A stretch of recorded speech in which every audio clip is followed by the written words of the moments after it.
नेपाली कर रहे हैं भारत में बहुत दादागिरी। इस वीडियो को पूरा सुने, बात आपको पूरी समझ में आएगी। नमस्कार दोस्तों, भारत की बहुत सारी जगहों पे नेपाली लोग फंसे हुए हैं। भारत के बहुत सारे इंडस्ट्रीज एरियाओं में, जैसे हरियाणा, फरीदाबाद, रुद्रपुर, भिलाई, मुंबई, गुजरात, फिरोजाबाद आदि बहुत सारी जगहों पे नेपाली लोग फंसे हुए हैं और उनको क्वारंटाइन में रखा गया है। अब यहाँ पर क्या हो रहा है कि नेपाली लोग क्वारंटाइन के नियमों का पालन नहीं कर रहे हैं।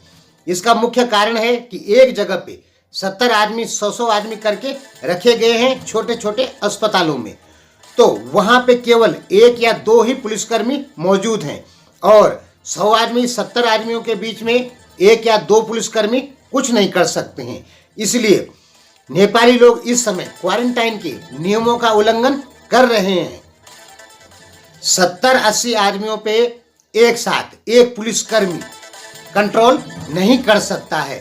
इसलिए भारतीयों की तरह अब नेपाली लोग भी इंडियन पुलिस के साथ बदतमीजी करने पे उतारू हो गए हैं। भारत की बहुत सारी जगहों से रिपोर्ट है कि अब जो भारतीय पुलिस के साथ बदतमीजी कर रहे थे, उनके साथ नेपाली लोग भी अब बदतमीजी करने पे उतारू हो गए हैं।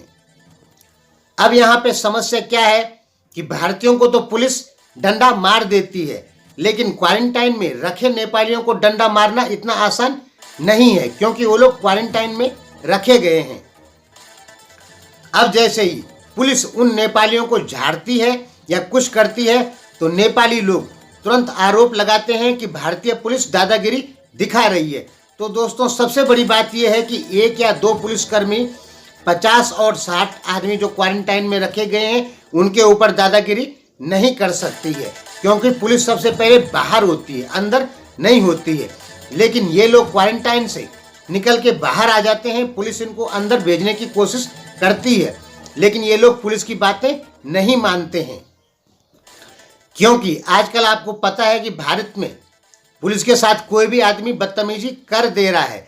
अब नेपालियों का भी मन ज़्यादा बढ़ गया है, वो भी बदतमीजी करने पे उतारू हो गए हैं।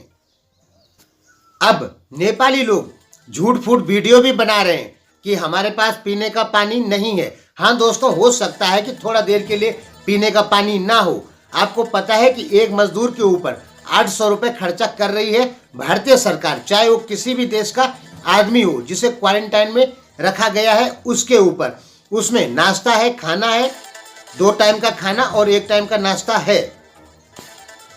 यानी क्वारंटाइन में रखे गए किसी भी आदमी को खाने की, पीने की किसी भी प्रकार की कोई दिक्कत नहीं है। आपने देखा होगा कि अभी बहुत सारे क्वारंटाइन में बैठे लोग मीट, सरकार से मीट मांग रहे हैं कि हमें मटन चाहिए, चिकन चाहिए।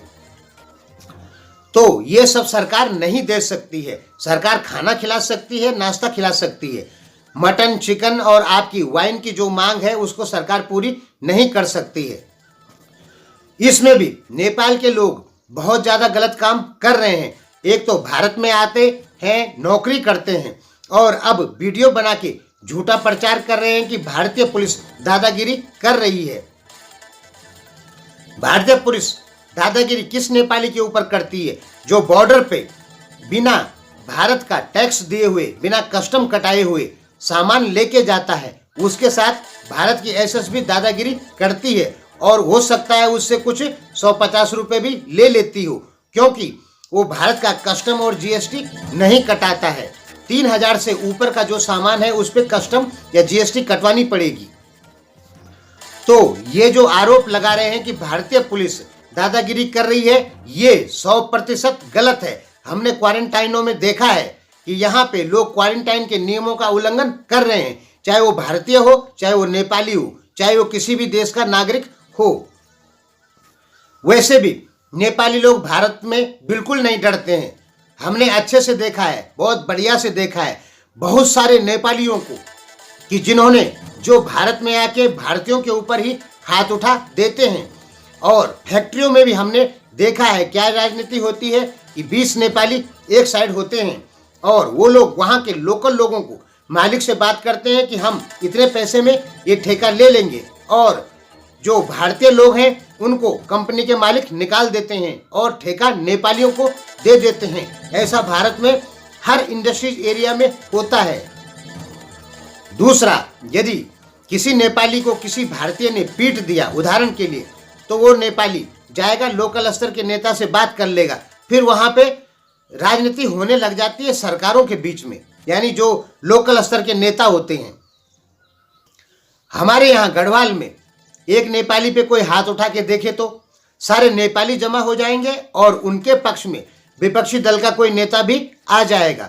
इसलिए नेपालियों को भारत में पीटना मारना बहुत ही मुश्किल है। ये चाहे कितने भी नियमों का उल्लंघन करे तो भी पुलिस इनका कुछ नहीं कर सकती है, क्योंकि जैसे ही पुलिस कुछ करने की सोचती है वैसे ये लोग कहने लग जाते हैं कि भारतीय पुलिस दादागिरी दिखा रही है अपने देश में। इस वजह से भारतीय पुलिस को मजबूरी में चुप होना पड़ता है। हम नेपाली मजदूरों से ये कहना चाहते हैं कि आप लोग दूसरे देश में हैं, भारत आपका देश नहीं है। भले ही आपको लगता है कि भारत हमारा देश है, लेकिन भारत आपका देश नहीं है। यहाँ पर आप भारत सरकार के द्वारा बनाए गए नियमों का पालन करें और भारतीय जनता जो पुलिस के साथ बदतमीजी कर रही है उनका साथ बिल्कुल नहीं दें। और ये झूठे वीडियो नहीं बनाएं कि पुलिस हमें पानी नहीं दे रही है, इधर उधर जाने नहीं दे रही है। दोस्तों, हर क्वारंटाइन में खाने की बहुत ही अच्छी व्यवस्था कर रखी है, हमने अच्छे से देखा है। दिन भर लंगर चलता है, आप कभी भी खाना खा सकते हैं और दिन में 4 टाइम चाहिए तो 4 टाइम भी खा सकते हैं। जितना आप खा सकते हैं उतना ही खाना आपको मिलेगा। भारत दुनिया का सबसे बड़ा कृषि उत्पादन करता है, कृषि सामानों को। तो भारत में अनाज की कमी कभी नहीं होती है। इस दुनिया में 2 साल का अनाज का भंडार केवल भारत के पास में है, जो कि हर देश को सप्लाई करता है। पूरा अरब कंट्री भारत के अनाज पर जिंदा रहता है। नेपाल में भी भारत का अनाज बहुत जाता है। भारत में 80 करोड़ लोगों को राशन कार्ड पे 2 रुपए 3 रुपए किलो के हिसाब से चावल गेहूं मिलता है। तो कह सकते हैं कि भारत में अनाज की कमी बिल्कुल नहीं है। हाँ, ऐसे हो सकता है कि सरकार की लापरवाही से या अधिकारियों की लापरवाही से वो अनाज किसी के हिस्से में ना आए या जरूरतमंद आदमी को वो अनाज ना पहुंचे, ऐसा हो सकता है। सरकार की लापरवाही से, सरकार में बैठे अधिकारियों की लापरवाही से। लेकिन इस समय सरकार द्वारा किसी भी प्रकार की कोई लापरवाही नहीं की जा रही है। जगह जगह खाने की व्यवस्था कर दी गई है। इसलिए नेपालियों द्वारा जो आरोप लगाया जा रहा है कि खाने का पानी नहीं है हमारे पास, वो 100% गलत है। हो सकता है 1-2 घंटे के लिए पानी न मिले, ऐसा हो सकता है किसी क्वारंटाइन में पानी की कमी पड़ जाए, लेकिन तुरंत पानी उपलब्ध करवाया जाता है। भारत में रह के और भारत के ही खिलाफ बोलना ये सरासर गलत बात है। हमें पता है कि आप फैक्ट्रियों में काम करते हैं और अच्छा पैसा उठाते हैं। जिसकी काबिलियत या जिस आदमी को नेपाल में 5,000 नेपाली सैलरी मिलेगी या 10,000 नेपाली सैलरी मिलेगी, वही आदमी जब इंडिया में आता है तो उसको 15 से लेके और 25,000 के बीच में सैलरी मिलती है। यानी अच्छा पैसा आप कमाते हैं फैक्ट्रियों में काम करके। आप भारत से पैसा कमा रहे हैं और उसी के विरोध में बोल रहे हैं और अपने देश जाके बोलते हैं कि भारतीय एसएसबी परेशान कर रही है। तो आप जो सामान लेके आ रहे हैं इंडिया से, उसका कस्टम और जीएसटी देकर दें और तब जाके वो सामान नेपाल लेकर आए, तब आपको भारतीय एसएसबी किसी भी प्रकार से कभी नहीं रोकेगी। एक तो आप बिना भारत सरकार के टैक्स दिए हुए सामान नेपाल में लेके जा रहे हैं और दूसरा नेपाल में बदनाम कर रहे हैं कि भारतीय एसएसबी परेशान करती है। ये सरासर गलत है। यानी उसी आदमी का खाना और उसी आदमी को जूते मार देना, ये सरासर गलत है। ऐसा मत करें। चाइना में ऐसा करके देखो तो माने।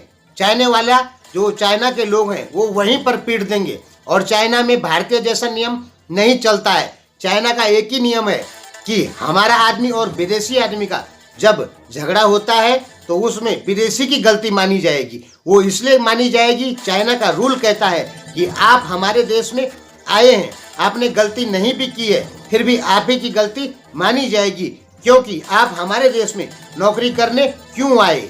अगर आप हमारे देश में नहीं आते तो ये झगड़ा नहीं होता। इसलिए चाइना के रूल के अनुसार विदेशी नागरिक का गलती माना जाता है। लेकिन भारत में ऐसा बिल्कुल नहीं है। भारत में क्या है कि जिसकी गलती होगी उसको सजा मिलेगी और नेपाली लोगों को बहुत ही रियायत भारत में दी जाती है। आप लोग उस जो भारत सरकार ने छूट दे रखी है उसका पूरा फायदा उठा रहे हैं, उसका फायदा नहीं उठाएं। धन्यवाद।